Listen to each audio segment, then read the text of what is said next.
feel like rhythm is the kind of key to everything. Like you can, if you can play rhythm well and you have great rhythm, playing a major scale can suddenly sound musical. You know what I mean? Playing a 1-4-5 progression in a blues band can sound musical if you have if you have good rhythmic intent.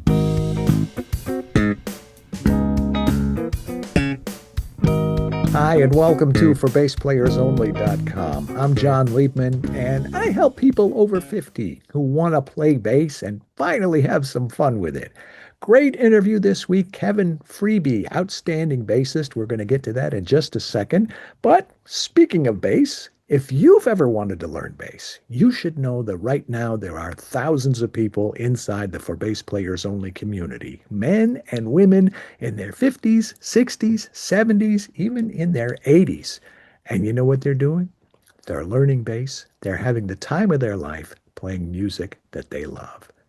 Come join them. Experience that incredible transformation for yourself. As I always say, you're never too old to groove. So let's play bass.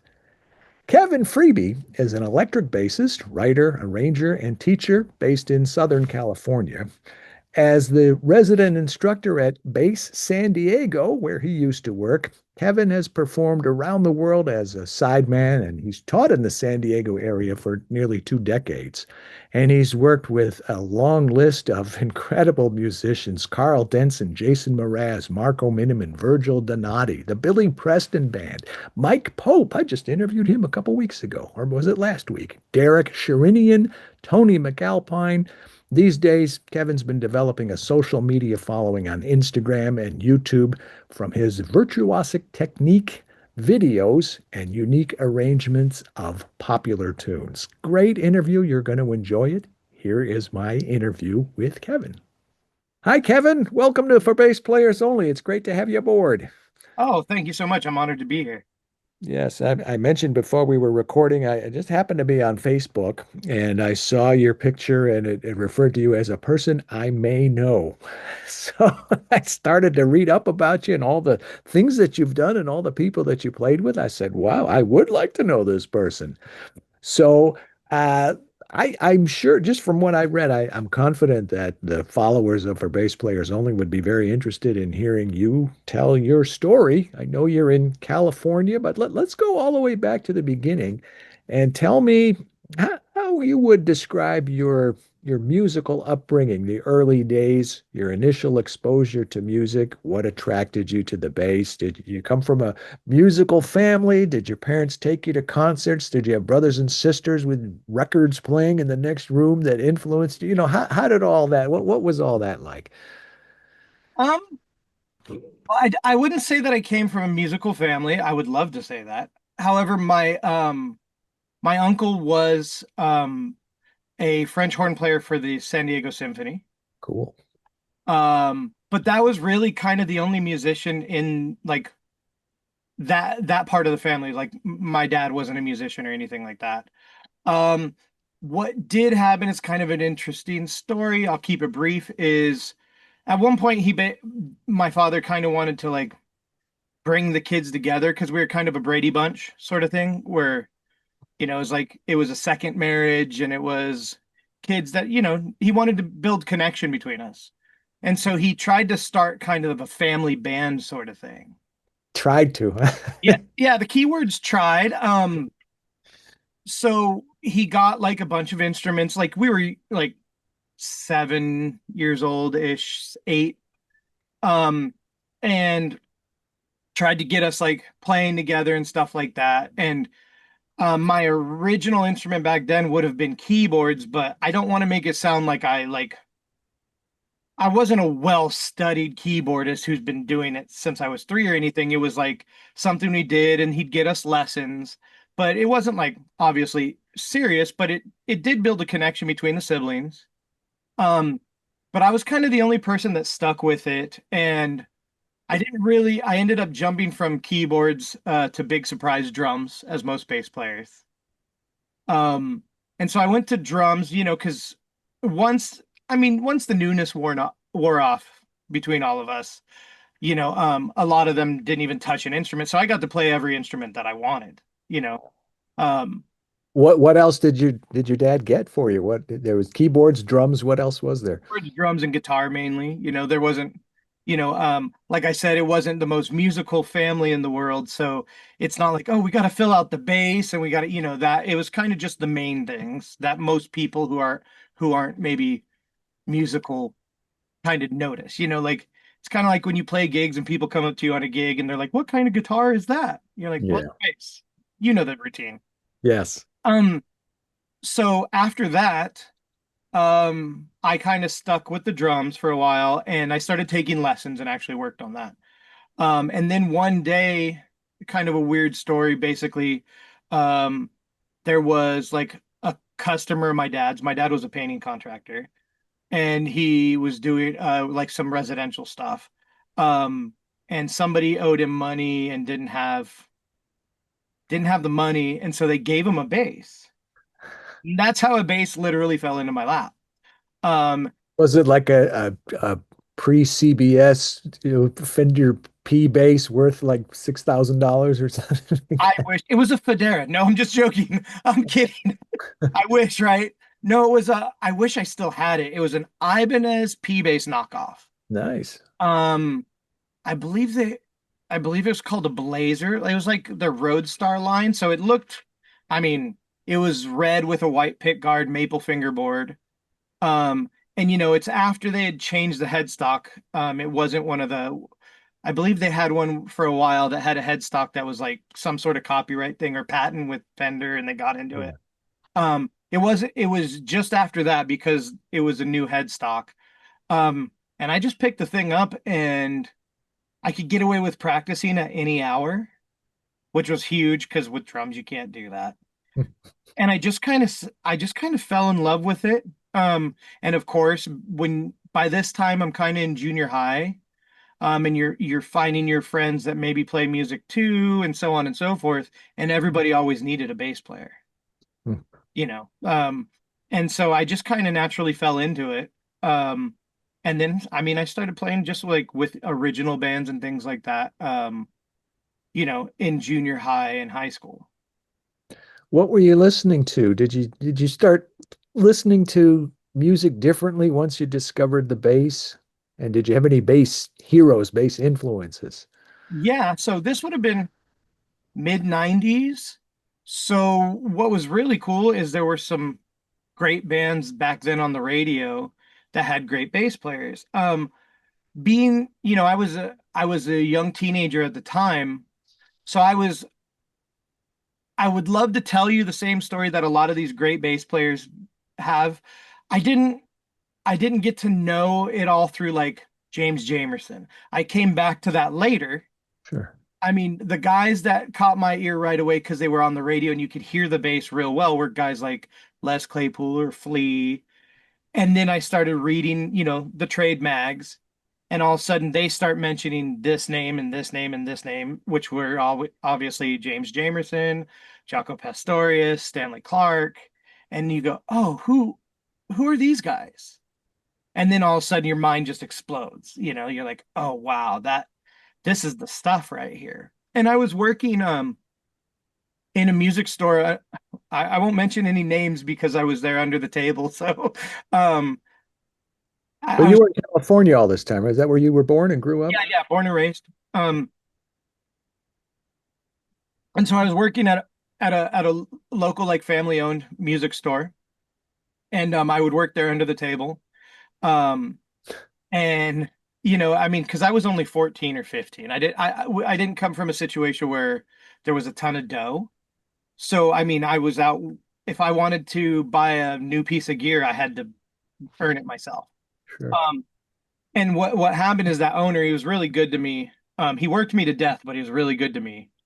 And would like essentially let me take stuff home and essentially just pay him, you know, off by working for it, you know. And the guitar tech there, he had all the stuff like a jazz fusion nerd's dreams could be. He showed me who Chick Corea Electric Band was, and I would take lessons at the same place also. while I'm working. But it was, everybody was really kind of in deep into music.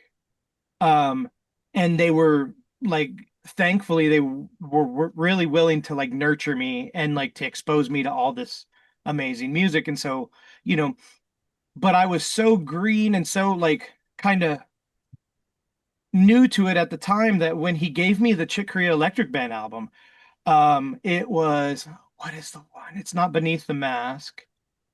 It's one real intense. Are you familiar with the catalog? Every one of them, yes. Okay, cool. Light Years was the second one, and then there was um, Beneath the Mask that you mentioned, and then I think it was the one that neither of us are mentioning right now. It's that, yeah, yeah. and it was a super, super intense album. It wasn't, what was it called? Was Oh, it? There was a live one, a GRP one, and there was I don't know. Well, yeah, there was one last one, and it was Frank Gambale was on it, and then yeah. there was this tune that was a duet with Weckl and Chick. I mean, I know the album, like I can hear the notes in my head. I can't think of the name. Um, Probably right when we're done with this, with the Where have I known you? No, that was earlier. That was yeah, that yeah, was earlier. yeah, that was Return to Forever. Yeah. Uh, Um, Either way, I was so kind of inexperienced with it that I said, this is absolutely amazing. I could just hear how good the music was immediately. Like, and I was really drawn to the aggressive nature of it, but also the complexity of it. Because at this time, I was playing with my, fellow peers, bandmates, 14, 15 years old, and we were playing like Rush. On the top end, we were covering Rush and then stuff that was also very standard for the time. Like some of the pop punk. I mean, it's Southern California, so think Blink 182's from here. okay. But then and so there's a whole scene of that, and that's very much kind of like, I don't know, the backdrop for a kid in the 90s. That's just like, I'm waiting for you to say Nirvana yeah, and 100%. okay. I was a huge Nirvana fan, Pearl Jam, uh, Pearl, yes. Alice in Chains, all that. Yeah. But the bands that I was playing at the time were probably a little more, I'm talking 13, 14 years old, were more Green Day-ish, things like that, Sure. until basically they bestowed me these amazing albums by um Chick Corea, and they were CDs at the time. Bela Fleck was the first time I ever heard Bela Fleck. Victor Wooten. Yeah, there was a gentleman who I still love his playing today, and you probably know him, Doug Johns. I know Doug very well. So he did a clinic at the store. I've got like 3 or 4 interviews I did with him. I probably watched some of them. I've watched your Great, stuff a lot. great. Thank you. Great bass player and great album titles like Stank. Yeah, Pimposaurus Rex is like, you know, I love it. But he came through with a guitar player named Neil Zaza, and they did a clinic at the store Okay. that I was working at. And it pretty much changed my life because aside from those CDs that I heard, his was the closest playing on bass that I'd ever heard to any of that. And I remember just like losing my mind over it. And and once again, a lot of this stuff was so new, I couldn't get you know, um the very small details and the subtleties that differentiated this player to this player. It was just kind of like an overwhelming wall of amazing music. And so I thought Doug sounded like Victor Wooten. Um, I mean, he's clearly got that facility, Oh yeah. but Doug's great. I mean, when I saw him live, I'm like, dude. And then he kind of said, "Oh yeah, check this out and check this out." And he probably doesn't even remember me because I was like 13, 14-year-old kid at a music store. But he kind of changed my life, you know? And man, it's so great when he released like his first solo record. It was so awesome to get to hear it again. Yeah. But Oh, I just thought of another title. Blomp. oh yeah.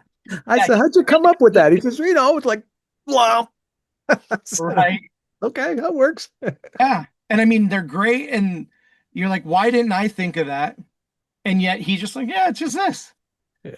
But so that was a turning point getting to see that live. And then, like I said, the people that I was working with and giving me lessons and things like that, they had all this great fusion music. And so that kind of just threw me down that path. And I mean, it's still probably some of my favorite stuff. Inside Out is the name of the Chick album. Inside Out, I was picturing it was like an Escher Yeah, type of artwork on the with like purples and yeah, okay. 100%. Yeah. Inside Out, that's the album. Eric Marienthal, yeah.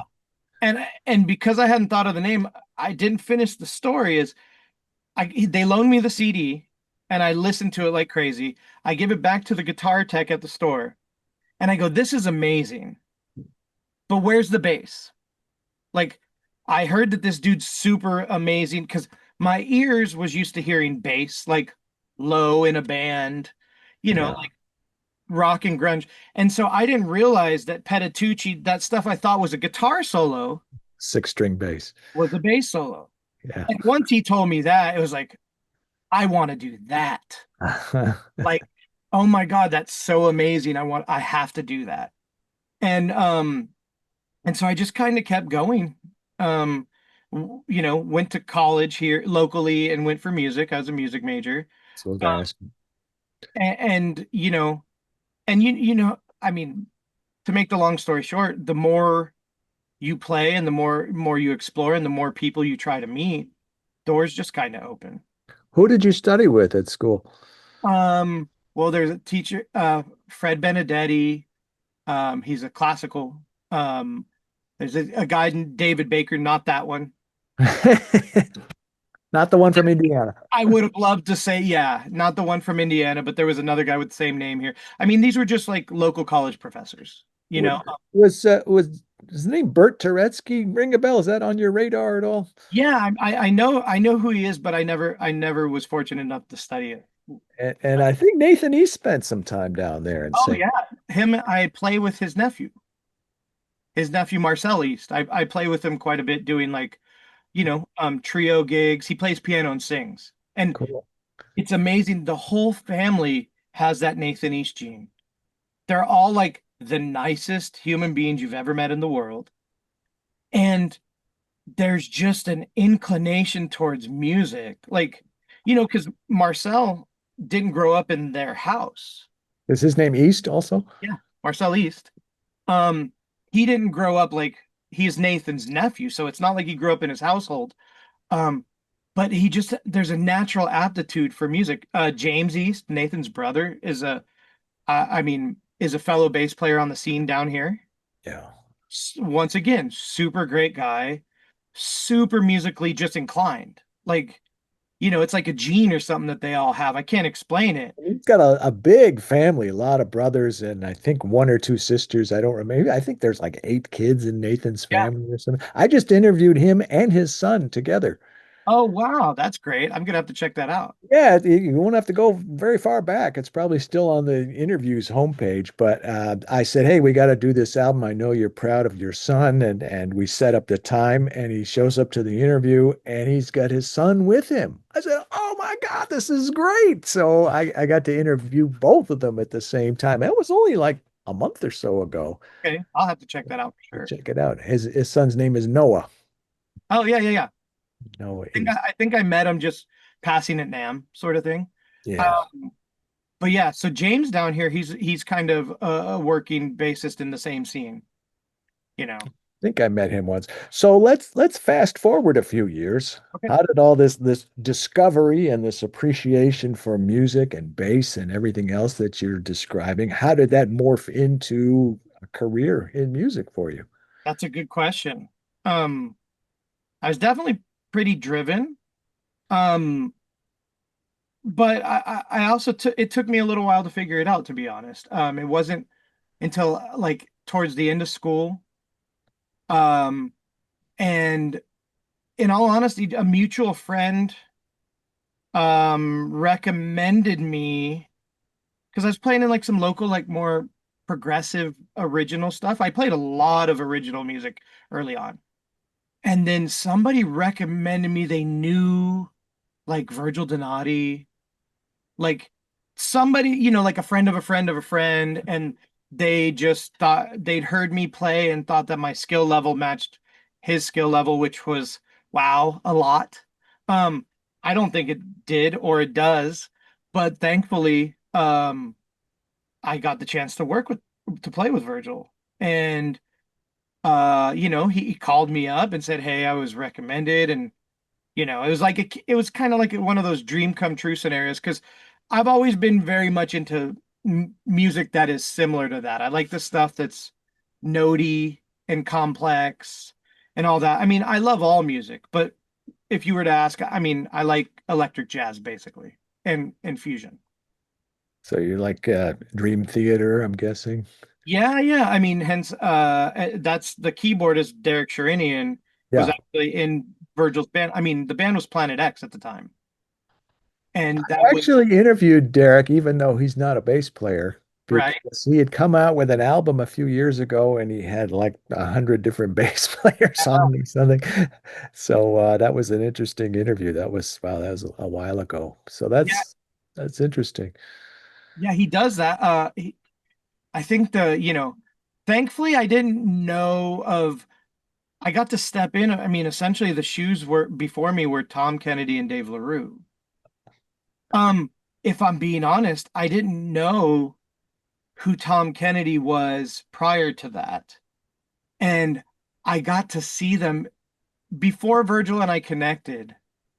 They played down here. Tom and Dave together? No, Tom and Virgil. Oh, oh. It was a Planet X gig down here. It was like their warm-up show before going on tour. You come down here and they played this. They told me this later. It was a great way to warm up before playing like the bigger stages. Uh-huh. And I heard Tom then.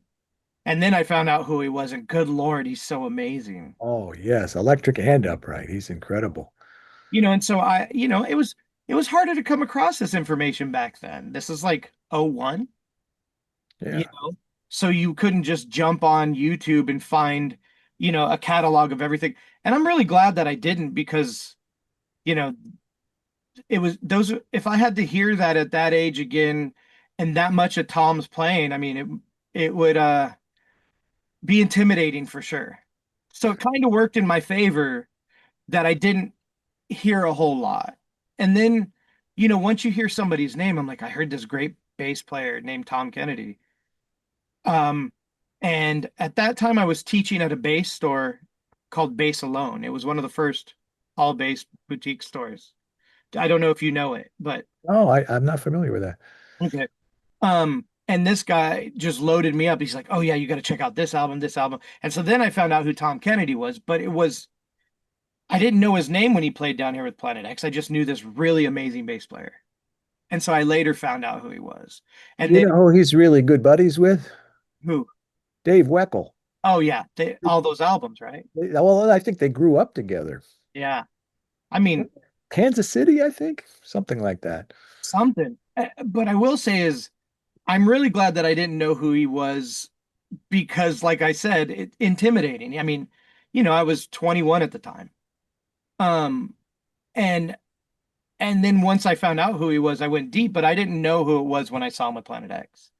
Um and good Lord, man, the if I would have known that I would be stepping into those shoes for even the shortest amount of time, it's crazy. And then I believe so after Tom, it was Dave LaRue, and I think Love. that Dave had some scheduling conflicts or something. I don't know what it was and couldn't make a tour. And so they Wow. were looking for somebody, and it just I went up there and auditioned, and the three songs that they threw at me were like the most difficult thing in the Of world. course. Yeah. And I was young and cocky, I guess, and like and determined. And so there were no charts sent, nothing like that. I had to do it all by ear, old school. Um, and and I mean, I guess I did a good job when I went up there because then they said, "Hey, you can, will you join us for this tour and things like that." Um, and I mean, it was an amazing learning experience. At 21 years old. Yeah. Yeah. Wow. What's keeping you busy these days? Well, I have two kids, so I need to feed them. Yeah. So the predominant part of my workload currently is a lot of like private events. Um, corporate events, high end ones, like I have to fly out to Vegas for one next week, and those sort of things.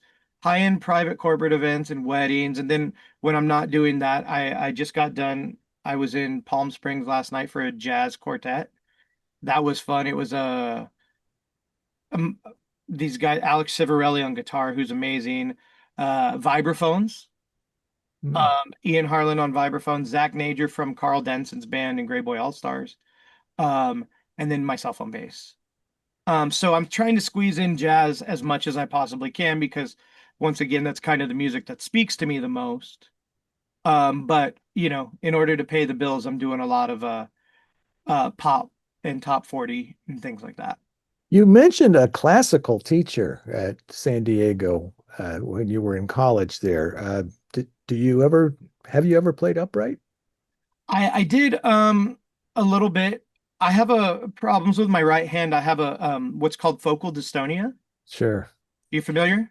I am. I have a neurological movement disorder also. It's Wow. different than that, but so we have something in common. We've probably both seen a lot of neurologists. Yeah. How long did it take for you? Because it took me about 3 years to be diagnosed. It was tough. Oh, well, what I have is different. It was much harder to diagnose. Okay. It's been over 19 years now, and I'm dealing with it now. Most people look at me and they see me walk and everything. They probably can't even tell there's anything going on because I've been with 3 trips to the Mayo Clinic and Oh, wow. Cleveland Clinic and Detroit Medical Center, and I found a doctor in New York who was Muhammad Ali's doctor. And I went to the hospital there in New York for 10 days back in like 2008, I think. And that's where I started my whole business for bass players only. I started from my hospital bed Oh, okay. because Wow. I got an email from some kid in England, I think, and he said, "John Liebman, I love your books. I love your stuff. I love what you do. I looked all over the internet and I can't believe there's no johnliebman.com." And I went, it's 2008. It's almost 2009. So that's how I started it. But this is my layman's understanding of what I have. It's called a functional neurological disorder, functional movement disorder, which means that the messages that are firing from the left side of my brain are not always reaching their intended targets on the right side of my body. And the thing is, it was so frustrating because the neurologist said, "Well, we've done all the tests and you have all the scans and everything, and you don't have Parkinson's and you don't have MS and you don't have Guillain-Barré and you don't have myasthenia gravis and you don't have Wilson's disease. I think you should go to a psychiatrist and get yourself checked out." And I'm like, fuck you. So I begrudgingly I went to a couple of them one of them said to me, I remember her exact words. She said, "I don't know why you're here." I said, "Well, neither do I." I said, "I need something that's going to help me move and get." So there was a program as recently as last year, 2024, at University of Michigan. They finally, I'm not the only one that has this, and they're seeing more and more people. I'd read about it, and they would call it hysteria or conversion disorder, and they say it's common in women in the 19th century when they had. This is a real thing, and because it's not organic, a lot of people didn't take it seriously. And finally, now this program I went through last year was specifically for people who have what I have. And there are a lot of doctors that are now taking it seriously. And, so it has helped me, and I do what I need to do. Every once in a while, I'll be walking and I trouble, I'll either be sliding my foot or I do this kind of thing or I get the tremors. But for the most part, I'm doing all right. But that's that's a big tangent from our conversation here. I wanted to hear your story and hear about your situation. But we Yeah, so we have that we both belong to a similar club, I guess. yeah. But that's great that you were able to eventually figure it out because, I mean, who knows? Maybe if if it had hit you a few years earlier, you might not have ever known. Yeah, yeah. I would wake up every morning and I used to say there's nothing wrong with me. And then finally I had to modify that a little bit to there's nothing I can't do. Yeah, there And you I go. I kept going to work and I started a business and I wrote another couple of books and I ran a marathon and I just, I'm going to show my body who's boss. That's So great. it's you mentioned the word determined. I think we share that trait in common as well. That's great. Yeah, when I was on, I remember the first gig when it started. I was playing. I played a lot of flamenco music in my 20s. Wow. Yeah. There was a big scene at that time. We're probably around '05, '04. Like Latin music had become pretty mainstream in the States. That's when you were having like Shakira and all that stuff. And with it, it brought like this explosion of like the Nuevo flamenco stuff. So it was kind of the more poppy, flamenco wasn't the super deep. Uh, but through that, I met people that were into deep flamenco. And I Oh, was playing a gig and I was playing traditional style and it just started wanting to like curl and not move.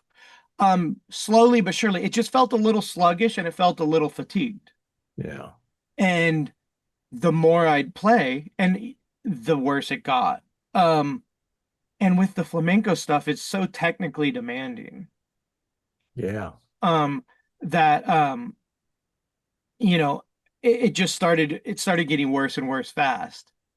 And we tried to go get it figured out and diagnosed and things like that. And it took like 3 years. The funny part was the very first day that I went, they gave me an EMG test, not the pickups, right? Right, right, right. So you probably done this.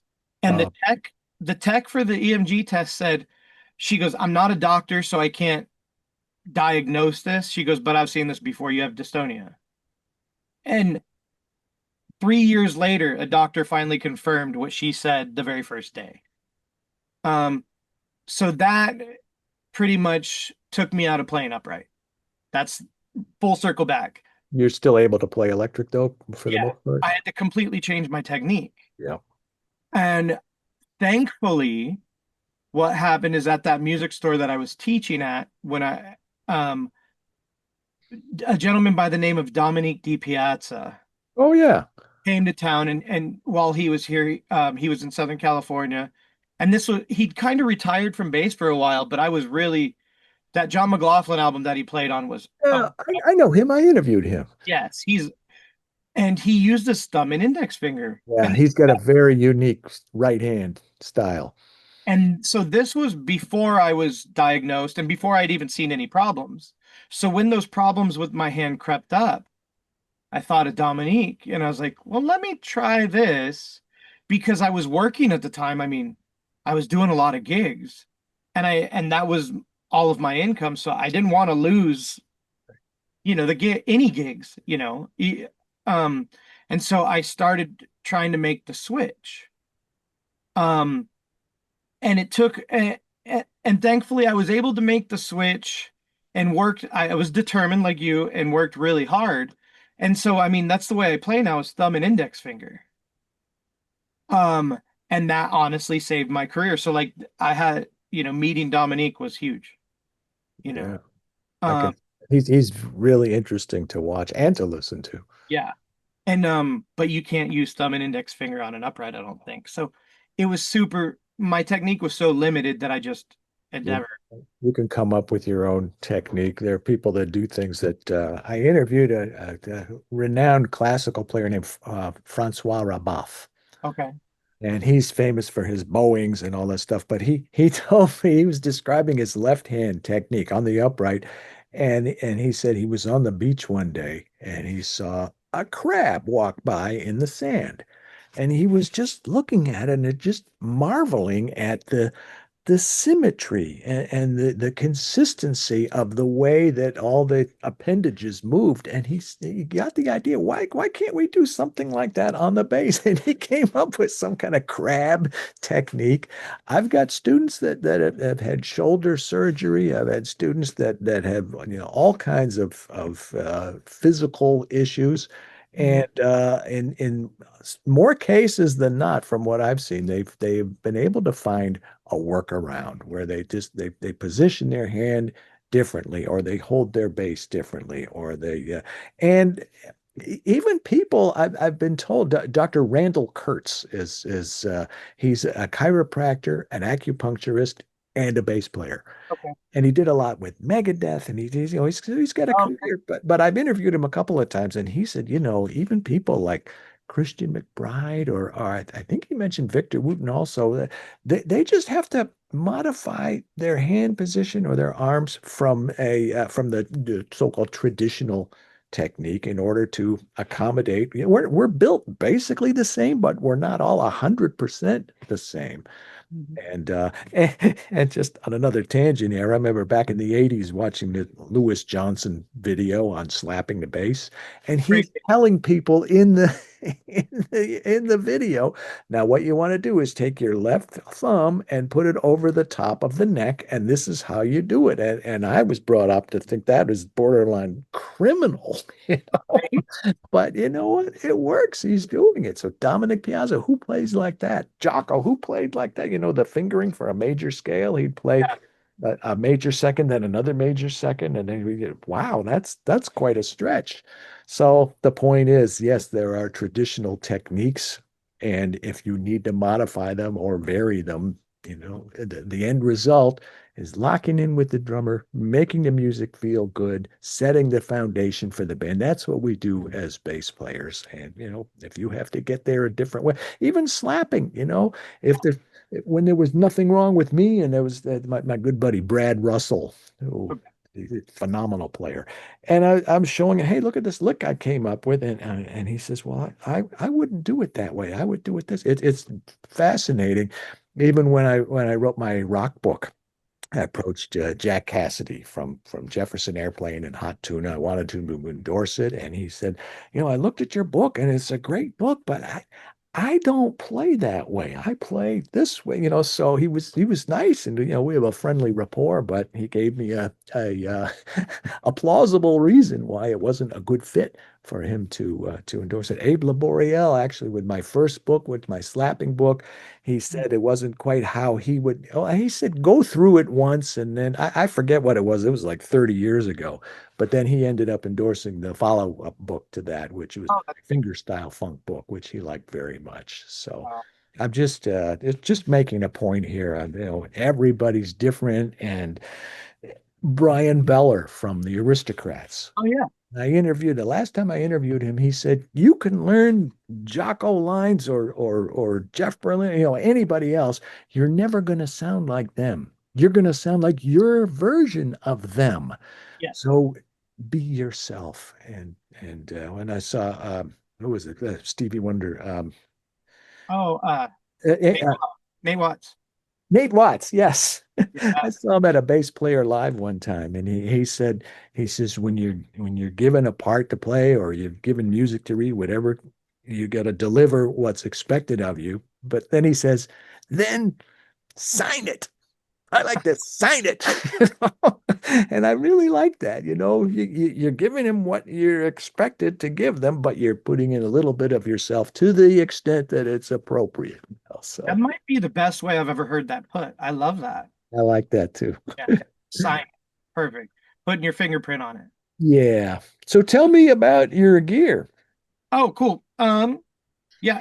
This is my mm, kind of my main F bass that I've had for a long time. BN fretted. I have, F bass from Canada, yeah, Marcel. Marcel and George. Yeah. Yeah, in Hamilton, Ontario.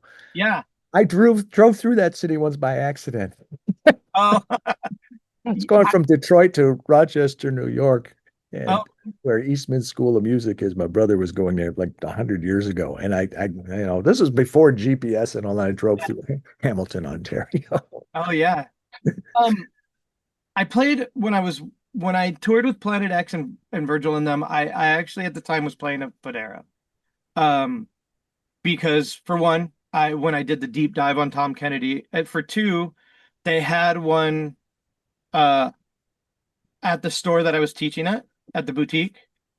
And it was a real funny story because I walked in and it was an Imperial Elite, so the single cutaway, super amazing instrument.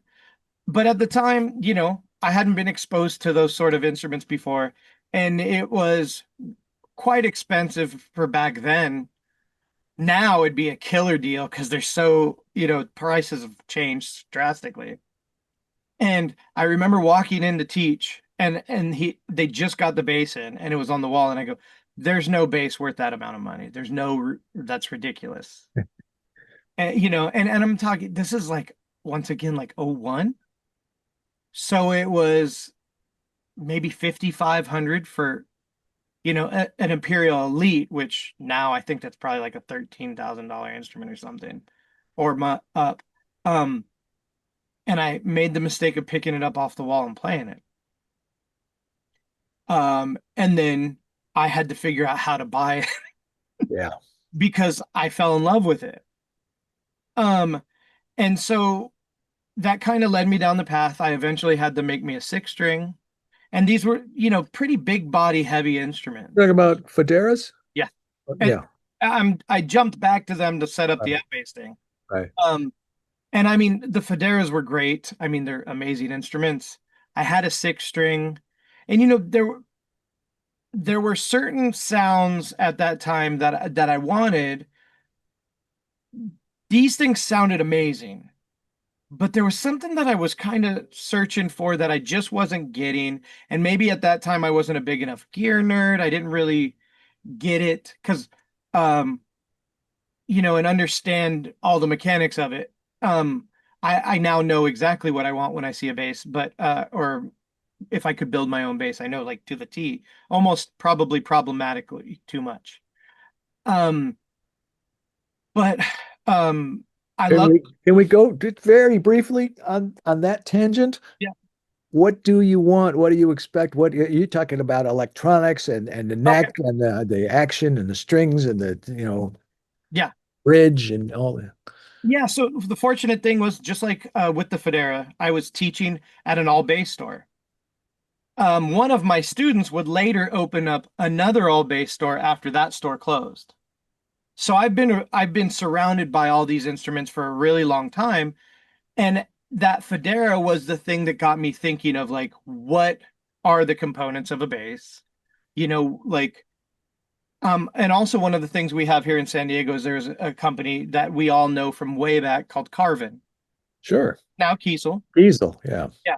And there was a period of time when I started, my hand problems started, that I got real nervous and I got a job there for a little while.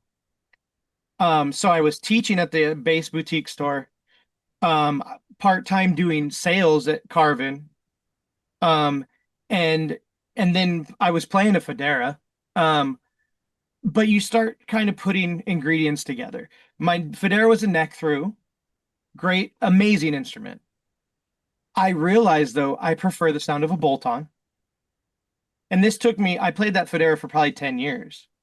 Um, and the way that I stumbled into all this is base San Diego. One of my jobs there when I wasn't teaching, pre-YouTube, right?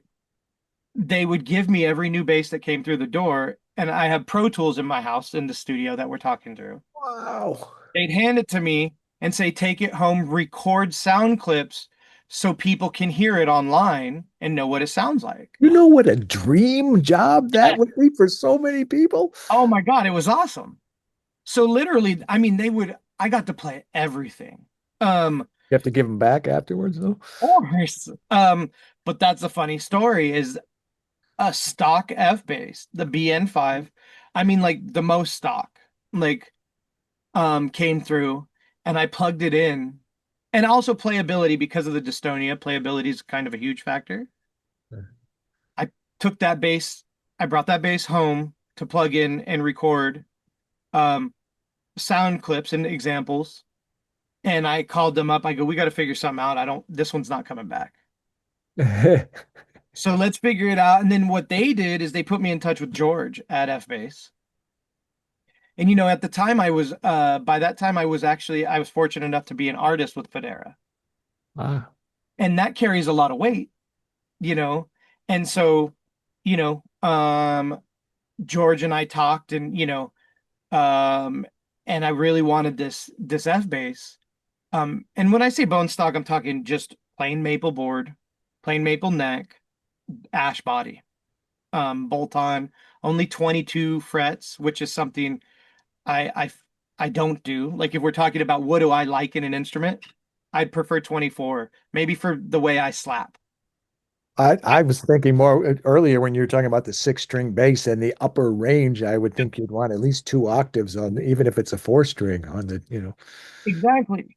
And I do, but this F, it felt and sounded exactly what I'd been hearing in my head. And big surprise for me, full circle moment is it was the single coil sound of the F bass that I really liked. Really And I didn't know that. Until talking with George and all this and that. And so I had this bone stock F bass, fretted, and I said, this thing's great, but I need a couple more frets. I wanted two octaves. I go, I would prefer something that, just little tweaks, and slowly, or not even slowly. I mean, we got there pretty quickly with this guy, which it's an Asian ebony fingerboard, ash body. It's got 24 frets. Other than that, it's pretty much a stock F bass. that's a five, I see. Five. I Yeah. have a I have a five string fretted, BN5, and then I have back there, you'll see that's another F bass VF. It's their vintage series. So that's a PJ. Nice. Um, and so it's almost the same specs as this bass, but a different wood combination because we're going for a different sound. And I assume I can't really assume anymore when people say a five that it's a low B because there are people that actually opt for the high C. Yeah, Which are you? low B. I mean, Okay. and a lot of that is when I got into it is I was fortunate enough to get work pretty early in my life, and everybody wanted an E flat or a D or that sort of thing, especially even back when I was playing.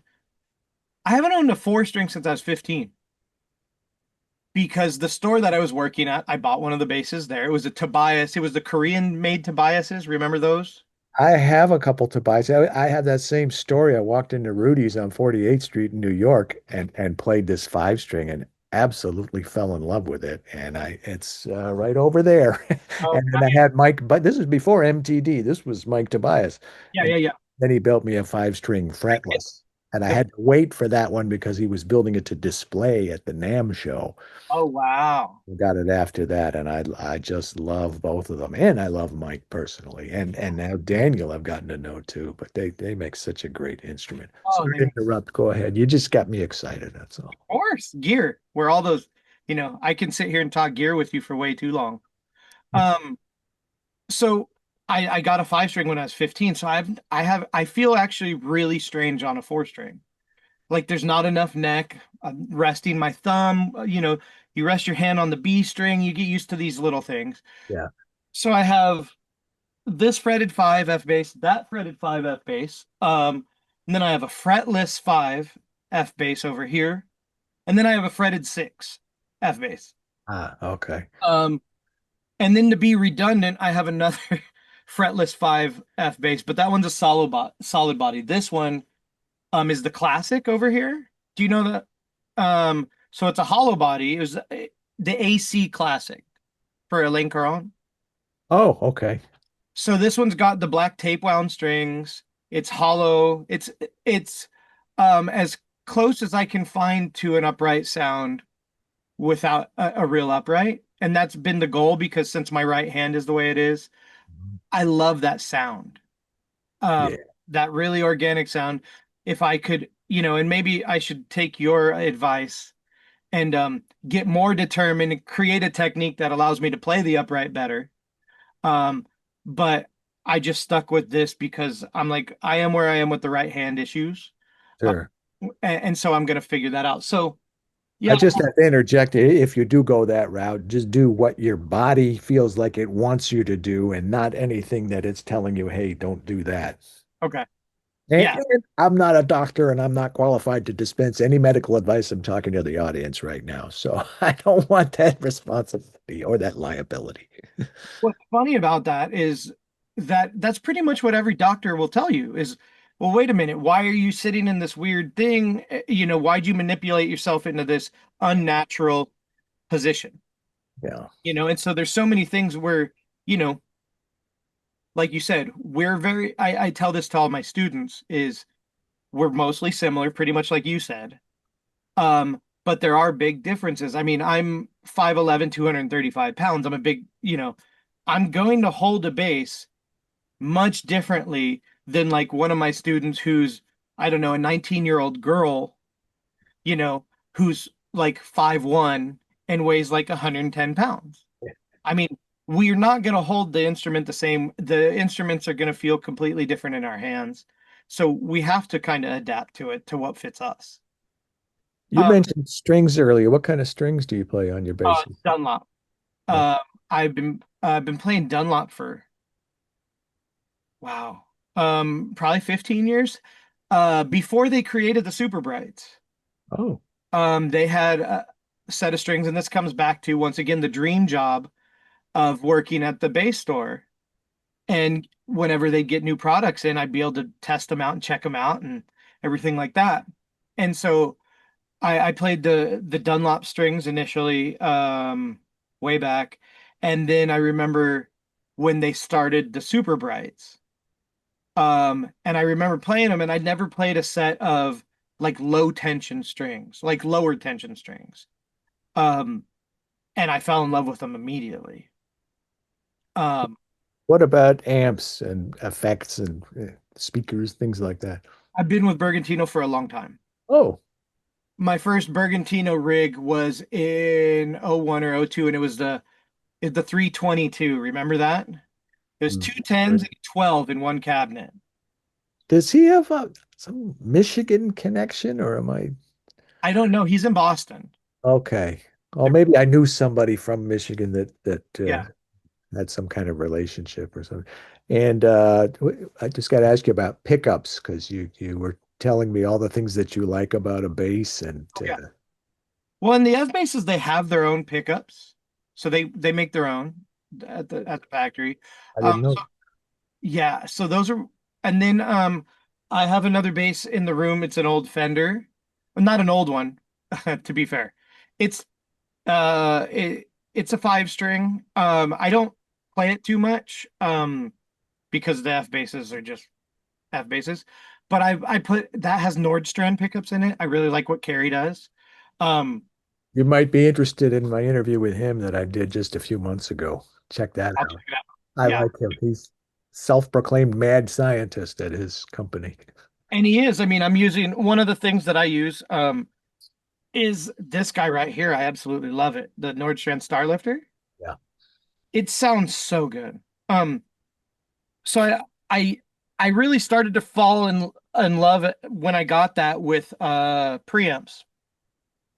So I also have this Bergantino Super Pre, which I love because it's super flexible. It's programmable, right?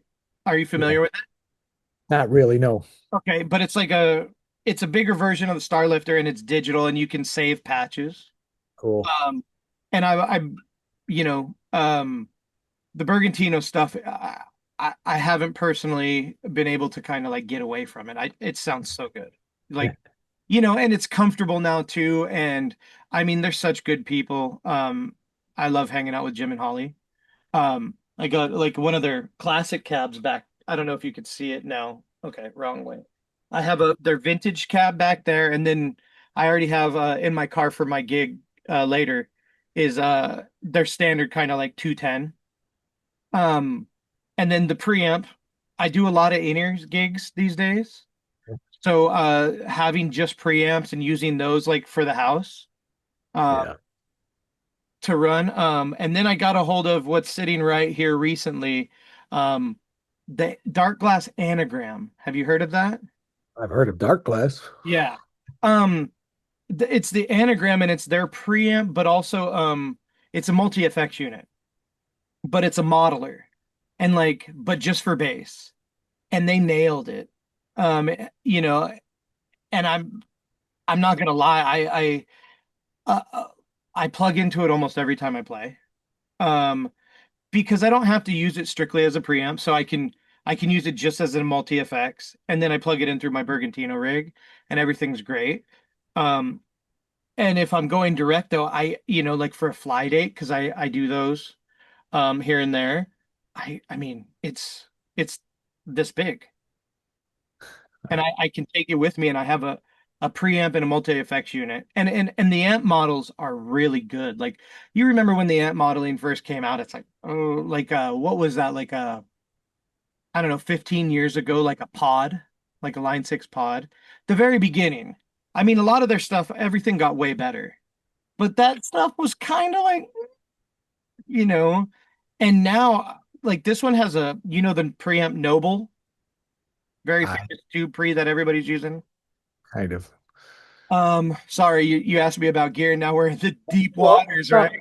I bought a Walter Woods amp in 1980. Yes.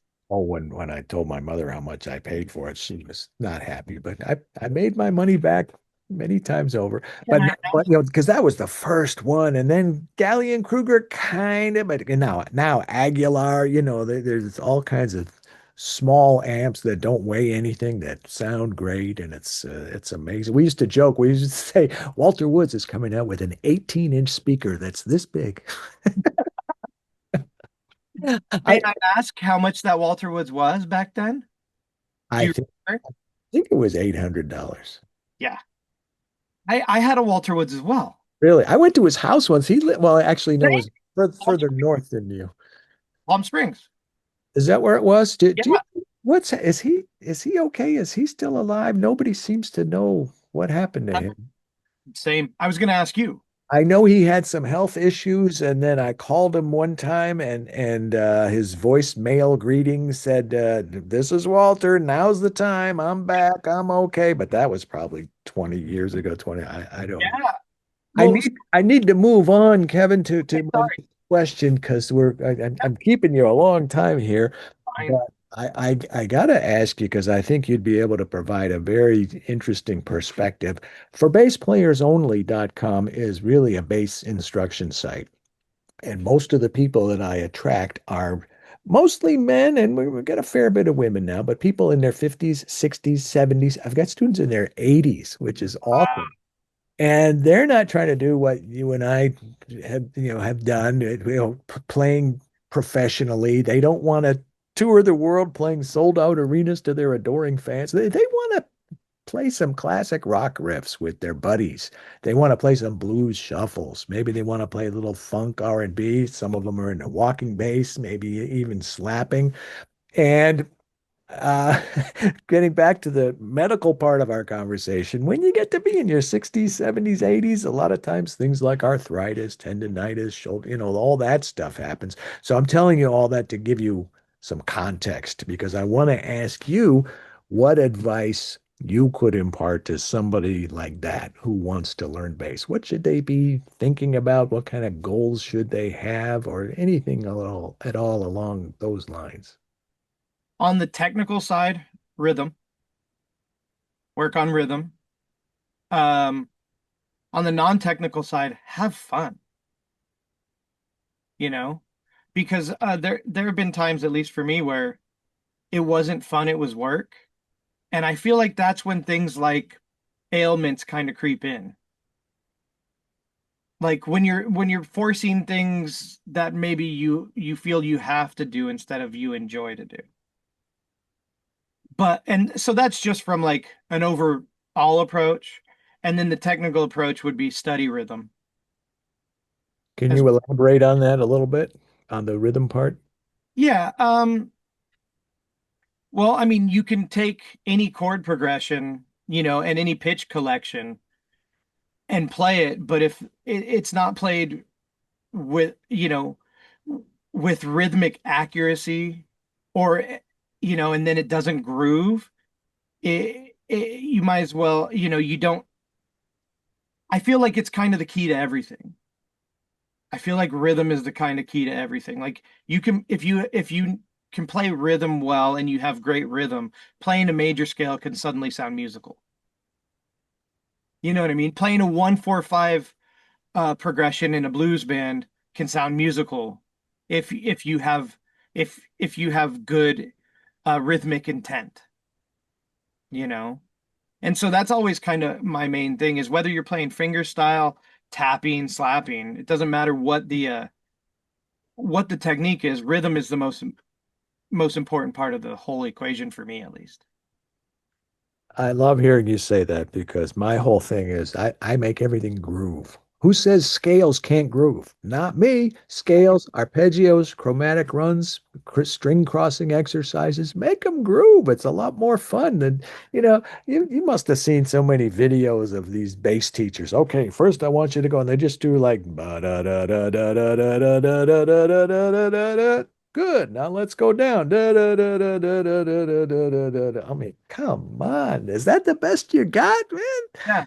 So I've got chromatic runs. You go ba da da do do do do do do do do Yeah. do do do do do. I've got all that's everything. Scales, arpeggio, string runs, all that kind of stuff. So I love hearing you say that. I think that is right on point. Yes. What about the future for you, Kevin? What else would you like to do that you haven't already done? Is there something percolating that you that have in the works, or do you have a someday I'm gonna, as far as you can see? Yeah, I mean, I'm one of those people that fall into the category of had a solo album that you've been wanting to release for a really long time. And just like yes, life got in the way, in the best way possible. I have two beautiful children, an amazing family, my wife's amazing, everything like that. But, you know, let me put it this way, when I was younger and like I'd go to NAMM and meet my heroes, some of them didn't have albums out. I now understand why. And they tell me like, "Oh yeah, my solo album's gonna come out anytime now." And as somebody who was maybe 20 years old at the time and had all the time in the world, and you're an impatient, like young man out there, you're like, "Well, why? What's taking so long?" And now being on the other side of the equation, I understand it quite well.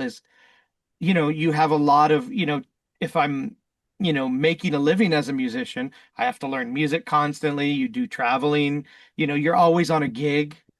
And then when you're not on that, I want to hang out with my family.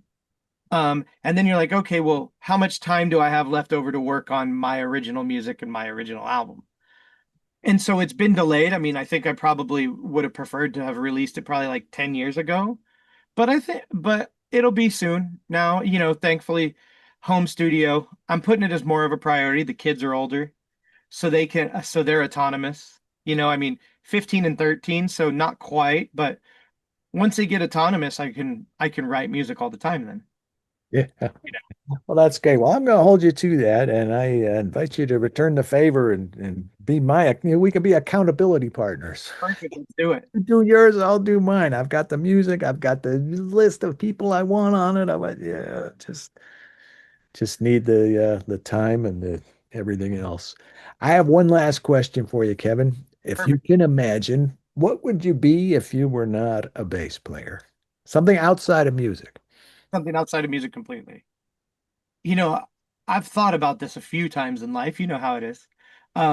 Music is amazing. Let me think. If I was gonna something probably with cars. Really? I love cars. Well, I Love. grew up in Detroit, so talk to me. There you go. I don't know what. I when I was younger, I liked cars a lot. And I still do. I think it's the gear thing, right? Um, I can't tell you exactly what it would be, but I do really like if you were gonna look at like my YouTube search history sort of thing, it's typically either music or cars for me, and then both of my kids are MMA fighters, so it's UFC too. But Oh, you could ignore. Oh, they're really deep into it. But yeah, I'd say something to do with cars. I don't know if it would be like high-end cars or hot rodded cars or anything like that, but something to do with cars. you know who Adam Nitti is? Of course, yeah. I'm pretty sure. Yeah, I'm quite sure. Well, I asked him that question. He said I'd be a race car driver. Ah, yeah, And somebody else gave me that answer too, but I can't remember who. But yeah. yeah, I What got about you? Has anybody ever asked you that question? Once in a while it comes up. It would probably be something that had to do with business. My backgrounds are in music, business, and education. I Okay. ran a school for the better part of 26 years, Oh, and wow. they say people are left-brained, right-brained, notwithstanding my neurological story from before. I've always felt I was right down the middle Okay. because I have um, I love to look at a balance sheet and an income statement, and I love watching CNBC and Bloomberg and Okay. you know, Wall Street Journal and all that kind of stuff. By the way, Rhonda Smith, you know who she is from Jeff Beck? Yeah. I asked her that question. She's really into the stock market and money and finance and all that stuff. I got a lot of interesting answers. But going back, even in, you know, as a kid, I had a paper route and I played the guitar when I was in high school. I took business law and I played in the band. In high school, in college, I took music and business classes. And then in graduate school, I had my master's degree in jazz bass. And I Oh, also was in the Graduate School of Management and University of Miami, accounting, marketing, management, statistics, finance, uh, oh, wow. quantitative methods in management, all that stuff. And Maybe you can help me. I, I'm like the least business-minded person in the world. I need to help me first, and then if there's anything left over, I'll help you. But a typical night of homework for me in Miami would be like my accounting and my marketing and my finance homework, and write a tune for jazz comp. You know, so Oh, it yeah, was totally. that balance. So I just like business. I love the idea of buying and selling buildings and businesses and you know that Okay. kind of Yeah, stuff. yeah, yeah. Yeah, like I said, I wish I had that gene. I do not have it. It's thankfully my wife does a lot more. But yeah, Well, that's good. She's good for you. exactly. Be good to her. Yep. Kevin, take care. This is awesome. I really appreciate you taking the time, and I could geek out on bass stuff with you all day long. But there does come a time when we need to just let the people digest all this great information you've given us. But it would certainly be, I would certainly love to have you back when you get your new album out. We'll do a There new you interview. go. How's that? Yeah, I would love to have it out next year. All right. Make a note of it, and I will make a note of it, and we'll talk again. Thanks again, my friend. Really appreciate it. Great getting to know you. Awesome. Thanks. Thanks so much for having me. Take care. I hope you enjoyed that as much as I did. So much great information, and it's great to get these kind of perspectives from people like Kevin and talking bass and nerding out and geeking out. If you're ever in his area or if he's ever coming to your area, check him out. He is phenomenal. If you've ever wanted to learn bass, you should know that right now there are thousands of people inside the For Bass Players Only community, men and women in their 50s, 60s, 70s, even in their 80s. And you know what they're doing? They're learning bass. They're having the time of their life playing music that they love. You need to come join them and experience that incredible transformation for yourself.